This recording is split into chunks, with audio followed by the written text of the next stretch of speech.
Something I haven't heard people talk very much about with sexual trauma in regard to like childhood sexual trauma, trigger warning, is the effect it can then have on the future generations. So I'm a survivor of childhood sexual abuse and I have two kids. And these two kids have a very high need for physical touch because they're autistic and that's one of their major sensory inputs for the day.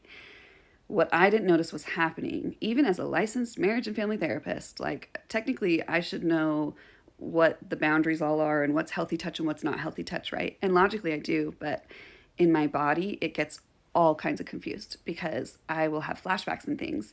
And it made me paranoid for a while of physical closeness with my kids and physical intimacy because I didn't trust all of the different like alters in this dissociated system to keep boundaries well, to understand what the boundaries are.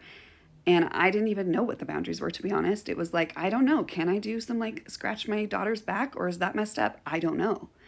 And it's taken me 6 years to sort through it, to get comfortable with normal, healthy physical touch from parent to child. Like, yes, you can scratch a kid's back, And it's like, my kids needed that. They went through a touch starvation because my system was so caught in the PTSD, the flashbacks, that there's nothing I could do. I mean, there's nothing you can do other than unpack it, work through it, physically release it in your body. Because if your child happens to touch a part of your body that might be related to some kind of memory or some trauma, it can trigger you and you immediately just dissociate, you disappear on them, you're not present, or have a meltdown or respond really intensely. It's just like, it's really messing up our physical connection with our kids, which is huge because how else are we supposed to co-regulate our nervous systems other than physical touch? I mean, you've got like music, you've got like auditory touch and stuff like that. That's a little safer for a lot of us.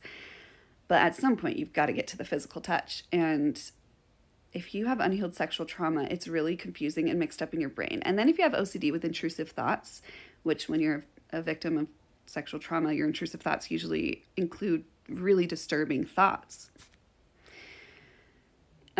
that have to do with that. And then it gets even more confusing. And it's just like, man, I have a PhD in this and I feel like I should be the expert, right? I should know what's healthy and not healthy touch and what are the boundaries and what are the lines. And it still was that hard for me. And it's just, this is like a whole epidemic that we're not even talking about, the physical touch starvation that we're in as a society, because we're also paranoid because we're also traumatized.